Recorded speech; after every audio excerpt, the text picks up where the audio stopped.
Чанарыг эрхэмлэгч Good Price Market.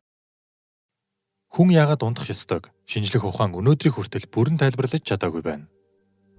Харанхуй орчинд тархины гүнд булцууд булчирхай мелатонин хэмээх гормон ялгаруулан ядрах мэдрэмжийг төрүүлж хүний биеийг унтаж амархад бэлэн болгодог.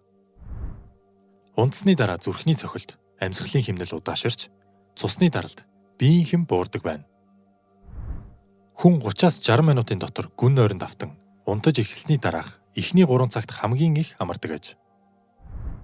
22-оос тэг 4 цаг хүртэл энэ гормон ялгардаг бөгөөд үүнээс гадна хүний өсөлтийг өдөөгч соматропин ялгардаг ба хүүхдийн өсөлт энэ үед илүү их явагддаг.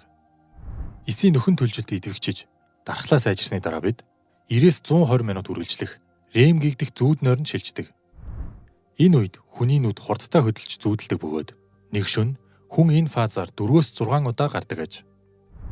Өглөөний нарны гэрэл биед хуримтлагдсан мелатониныг багасгаж кортизол хэмээх стрессийн гормон ялгаруулан хүний биеийг сэрхэд бэлдэнэ. Нойр дутуу үед дархлаа муудаж, цусанд агуулгадж буй чихрийн хэмжээ нэмэгдэн, өлсөх мэдрэмжийг зохицуулдаг грелин хэмээх гормон хэвийн үеийнхээс их хэмжээгээр ялгархад хүргэдэг. Энэ нь их идэх, илүүдэл жинтэй болоход нөлөөлнө. Харин урт хугацаанд хүний биед ямар нөлөө үзүүлдэхийг шөнийн ээлжинд ажилладаг хүмүүст хийсэн судалгаанаас харахад жирэмсэн эхчүүдийн дунд ургийн эндэгдэл 18-аас 28% болж нэмэгддэг бол эмэгтэйчүүд хөхний хавдраар өвчлөх магадлал 50%-аар нэмэгддэг аж.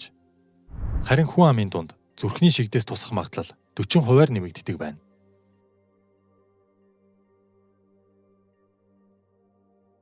Та Univision IPTV аппликейшнээр Good Price дэлгүүрээс хүссэн бараагаа захиалж үнэгүй хөргүүлээрэй. Good Price буудан дээрээсээ дэлгүүр хэсгэе.